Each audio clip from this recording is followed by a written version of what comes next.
Good evening, and welcome to Doctorpiece Theatre. My name is Dr. Dennis Business, and tonight we will continue our dive into Stones to Abbigale.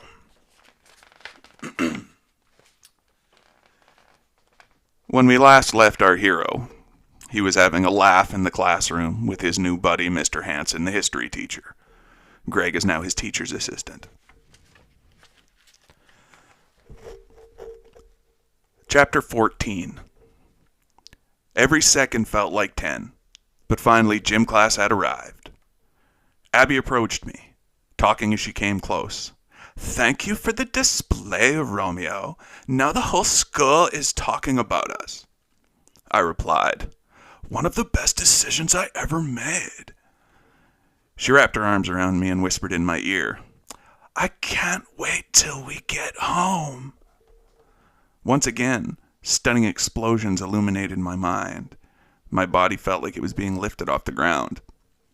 I felt untouchable. I kissed her deeply as a voice interrupted. "Hey, aren't you suspended, kid?" It was the substitute gym teacher. I replied, I guess I am," he said. "See you after winter break. Get out of here." I looked at Abby and she said, "I guess we won't have to wait." She began to follow me out. The sub saw us both leaving and said, "Hey, Abbigale, you have to stay."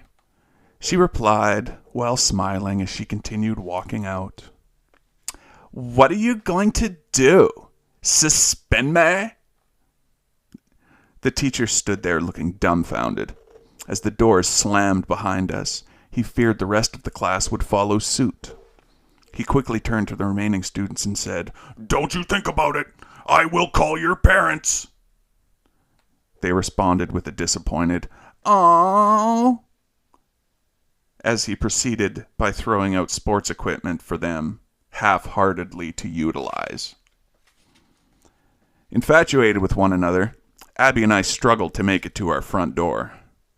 We left our jackets in the hallway and we were kissing heavily even as I turned the key to let us in.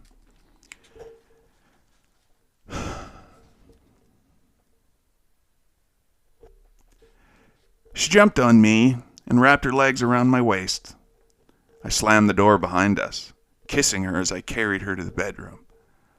Without hesitation, she pulled her shirt and bra off, revealing her naked breasts, and continued to kiss me. We collided with the bed as if we were one, silently, crashing together, our hands running up and down each other's bodies. She pulled off her pants as I removed my shirt. Before I had it even completely off, I could feel her kissing my stomach as she removed my pants. We were completely naked in bed, sliding our bodies together. I whispered in her ear,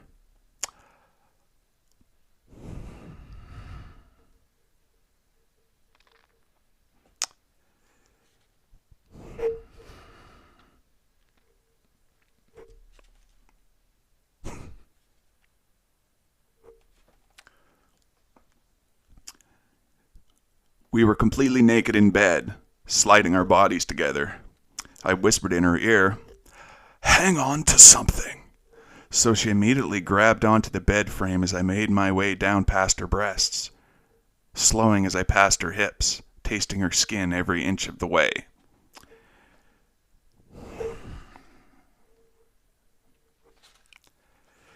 She moaned over and over, many times softly, with a sense of warmth in her voice. Other times her voice would surge intensity into the room, sounding so perfect, as if I were listening to an orchestra hitting every note with precise execution. I didn't stop. I couldn't stop devouring her until she began gushing and screaming wildly beyond control. It was only then I returned to look deeply into her eyes. She was begging to go even further. I firmly grabbed her waist and slid my hips slowly up to her now soaking legs. She greeted me as if she had been waiting for me her whole life, digging her fingers into my back, scraping her nails across my skin as she moaned, her body connecting perfectly with mine, moving in sync, experiencing pure ecstasy. For the rest of the day, we made love more than anything else, having only a few moments to drink water and recover. We couldn't make it more than 20 minutes without finding ourselves clashing together once more, losing ourselves completely to our desires. As the day passed by, we found ourselves absorbed in each other perfectly, and we both knew from that point on we could never truly be apart. Every piece of me now had a small part of her sewn in with a thread stronger than the pieces themselves.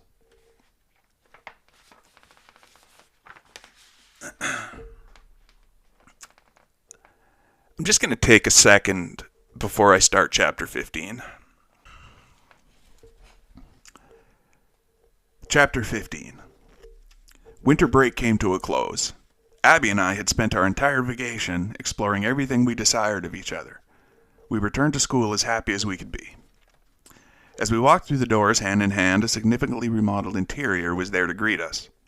Excited teachers walked around with smiles of satisfaction on their faces, no doubt in response to the significant improvements to their own classrooms, let alone the entire school.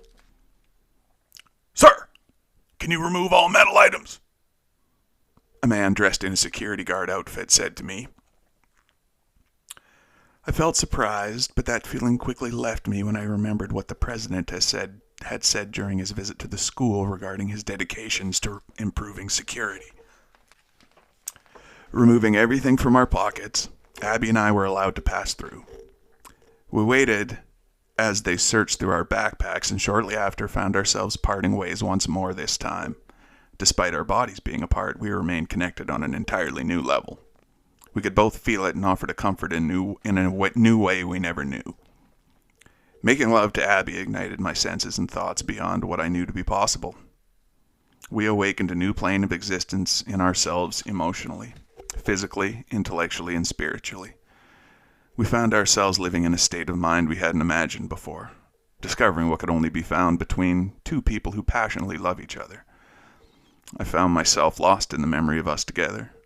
How she looked into my eyes, we repeatedly reached an insane and unforgettable release. Again and again, as if she was reaching my soul, touching me beyond what anyone could see. I had experienced no one in my life like I had Abby. She said everything I was thinking. She saw in me what I found in her, a love and a connection beyond our most profound dreams. There was something about us that made all the imperfections in my life become perfect.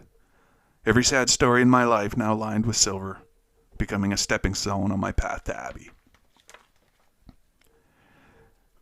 When it was time to attend my class with Abby, she approached me looking upset. I said, "Hey, how are you?"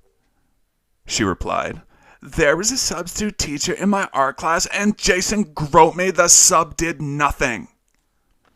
Like a furnace igniting with a plethora of fuel, I found myself overrun with feelings of frustration.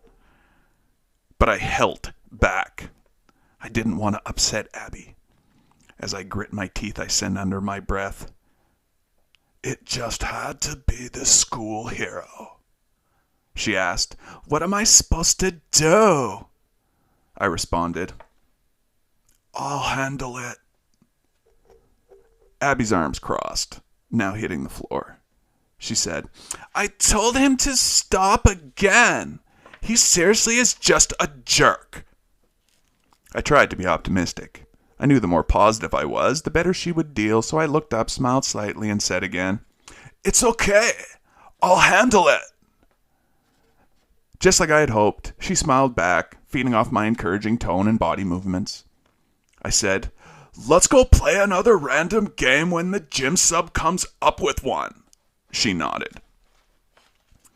After class, I walked alone to Miss Robertson's office. Her door was open, and she was alone, so I walked directly in. "Miss Robertson," I said. She looked up with a bright smile. "Hello, James," I continued. "I'm having a problem with Jason." She laughed and said, "Jason? You mean the nationally recognized hero, Jason? You mean the boy whose face is recently plastered on the wall in the cafeteria right next to his uncle?" I replied, "He's been groping other girls, and I'm pretty sure that's completely against school policy."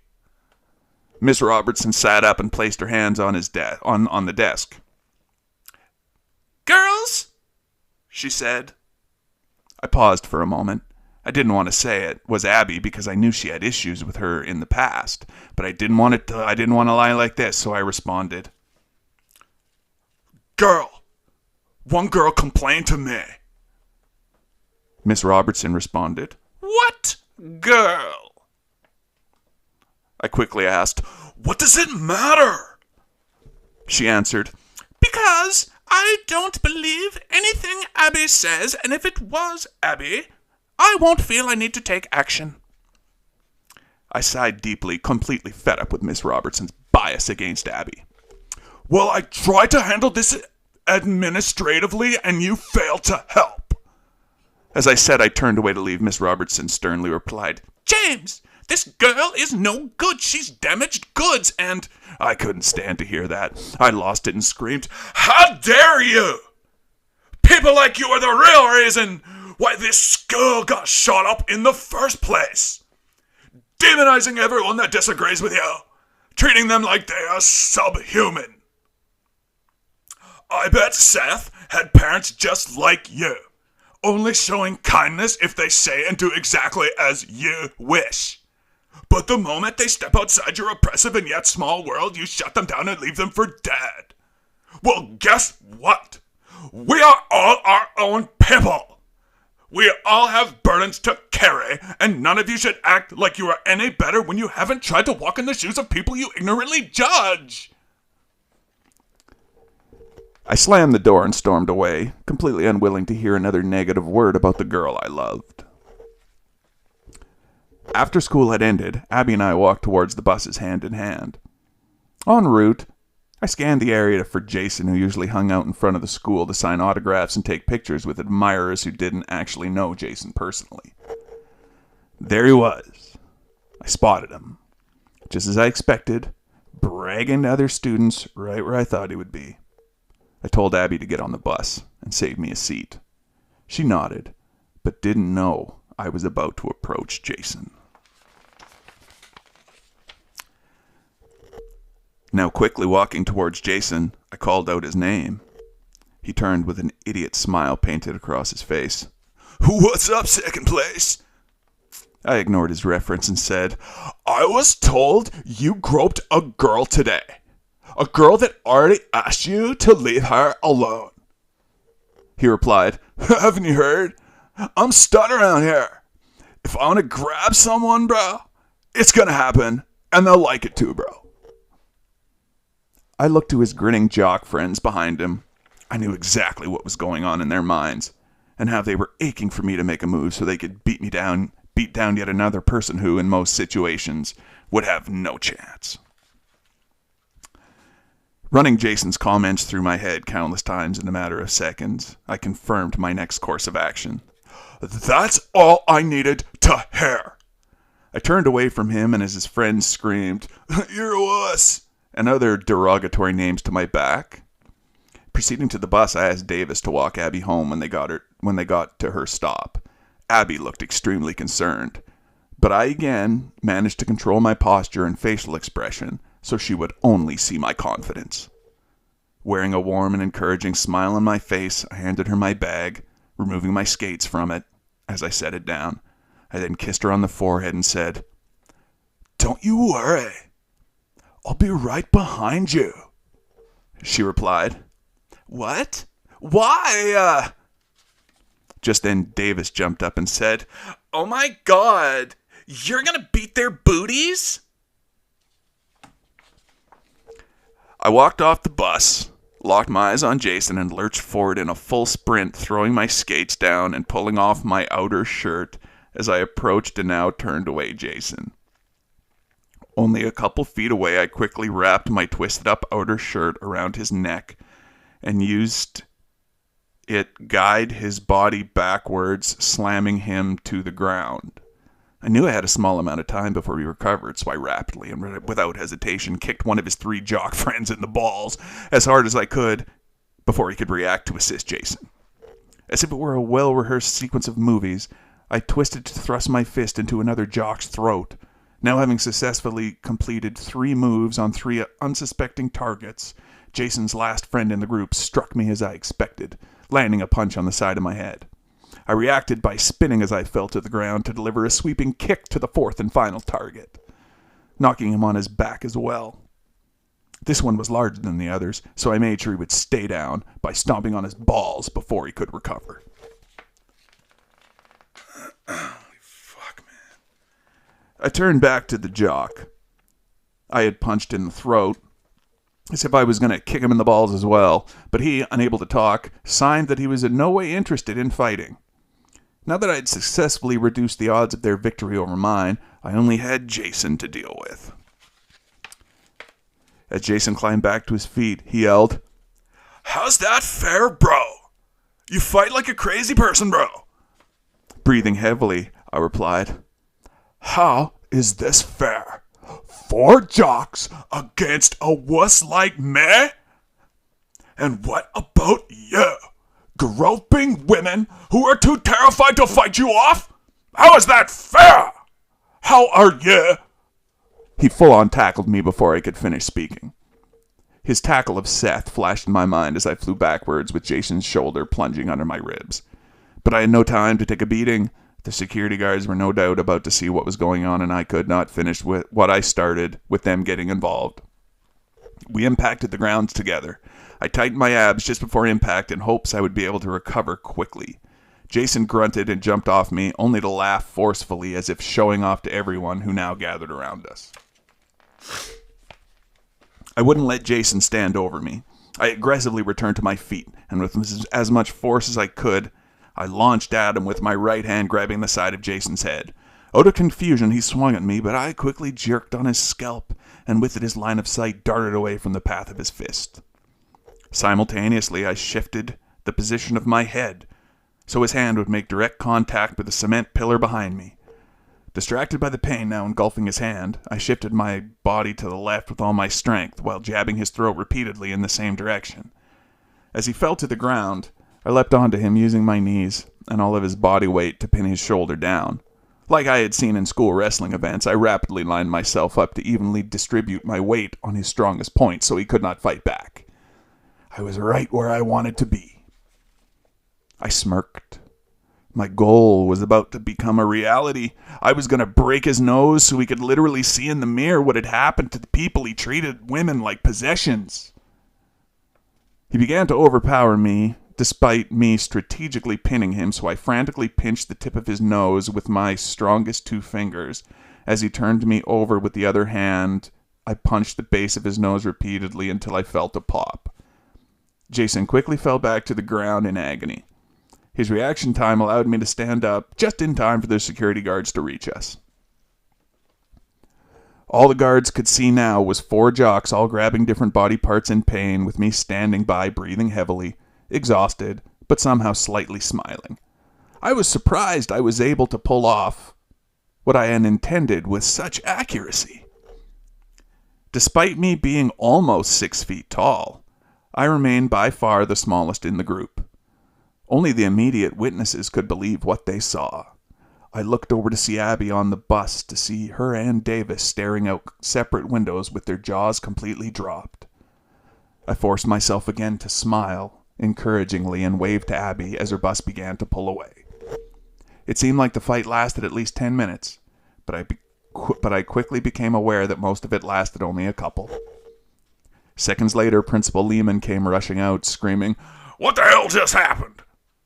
I looked at the jocks still struggling to recover, looked back at Principal Lehman without any significant indication that I was part of the fight. One of the security guards spoke. "I think the smaller one beat up the bigger ones," he said. Principal Lehman, still hysterical, screamed, "Where is the security camera footage?" Just then a kid ran up to Principal Lehman and said, "You don't need no security footage. That dude there beat all those jocks up." The security guard added, "We were told those weren't actually going to be functional until sometime next week." Principal Lehman looked at the guard like he had just said the dumbest thing ever. After asking for the footage, he looked back to the jocks, still incapacitated. "Anything to say?" Anything? He screamed. Jason spoke, now trying to stand up while grabbing his nose. You guys don't say squat, bros, he said to his fallen friends. One of the jocks choked back. I couldn't talk if I wanted to, bro. He continued to wheeze on the floor as Jason addressed the principal. Whatever has just happened is my business. It happened to me, not you, or some tattletale, so get over it. The principal looked at Jason with disgust. Your nose is bleeding and likely broken. You know that, right? Jason replied. Well, it's my nose, bro, isn't it? It's my goddamn nose. And if you want to cry to someone, make it no doubt unset. The principal looked at Jason with disgust. Your nose is bleeding and likely broken, Jason. Jason replied, well, it's my nose, bro, isn't it? It's my goddamn nose. And if you want to cry to someone, bro, make it to your no doubt unsatisfied wife at home, bro. There were no words to describe the look Principal Lehman gave Jason upon hearing what he said. I stood in awe of how little Jason cared about having his face smashed up. Principal Lehman turned to me, frustration consumed his face, and he clearly had no idea what to say. After only a few seconds, he then looked back at Jason. Under normal circumstances, your ass would be suspended for talking to me like that. Till you get a warning, Jason. Shape up. That heroic stunt you pulled last year only goes so far. As for you, James, if you really did this, you're damn lucky the people that beat you up are protecting you.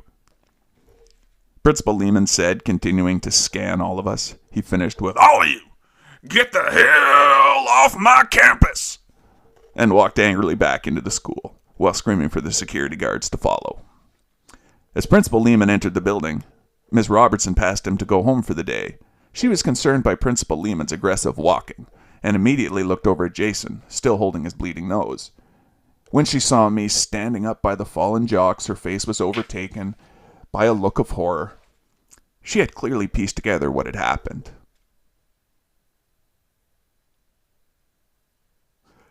Did you really have to bust up my nose like that, bro? Jason blurted at me upon the principal walking completely out of sight. I responded, yes, I absolutely had to. You don't grope women, especially not my Abby. He laughed, still holding his nose. Oh, Abby! Yeah, no, I was just joking around, bro. I replied, well, we're not laughing. I'm sure you'd do worse to me if I was your girlfriend. His smile disappeared. In a serious tone, he said, I would fucking murder you, bro. I replied, exactly. A scream came from the background. Beat his ass, Jason! One of his jock friends, still on the ground, yelled. Jason was clearly offended by their disrespect to him and screamed back, none of you touch him. If you have a problem, take it over on the field, bros. Jason saw Miss Robertson still staring. He hollered, hey, Miss Robinson, you want a piece of this or you just zoned the hell out? Looking offended, Miss Robertson jolted back to life and continued walking off to her car. Jason was acting like an ape to anyone who saw him bleeding, probably hilariously attempting to save face. He turned back to me and said, listen, bro, I'm sorry about your girlfriend. And I'm also sorry to tell you didn't break my nose, bro. I already did that to myself too many times. Putting both hands in a prayer-like position on his face, he executed a swift motion to reveal his nose returned to its normal position. You can't break what's already broken, dude, he said as he leaned back over to pick up his jock friends. I grabbed my skates I threw down earlier and began heading home. Abby was waiting for me once I got there. She was so happy to see me, but also worried that I got in trouble. You're not going to jail, right? She asked. I responded, no. Apparently, when you beat some jocks up, they'll refuse to admit anything happened at all. Jason even chewed out the principal for asking. Abby then asked. Well, I was about to take a bath to drown myself in worry, but now that you're home, can you join me? I replied with a smile. Sure, of course I can, Abby. As I went to sleep that night, I had conflicting emotions. I had always hated chauvinistic men, but my first-hand experiences with Jason proved that just because someone acted like a disgusting pig in one area didn't mean they had no honor at all. The weeks passed by like a warm dream, but as summer approached, so did a yet-to-be-known sorrow.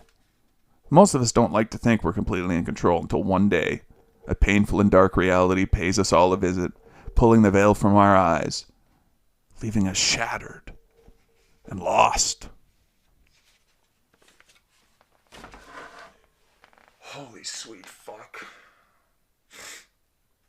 I don't fucking believe this book. I just don't fucking believe it.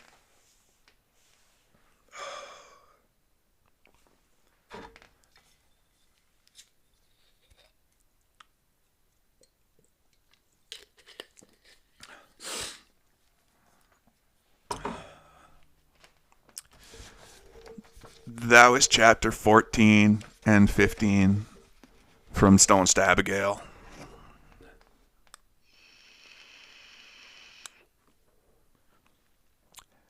It started out with Abby having like a geyser of an orgasm all over Greg's face. Then Greg somehow is Neo from the Matrix, and he can dodge fucking bullets and fists, and even though he has all those fucking powers, he still kicks dudes in the dick.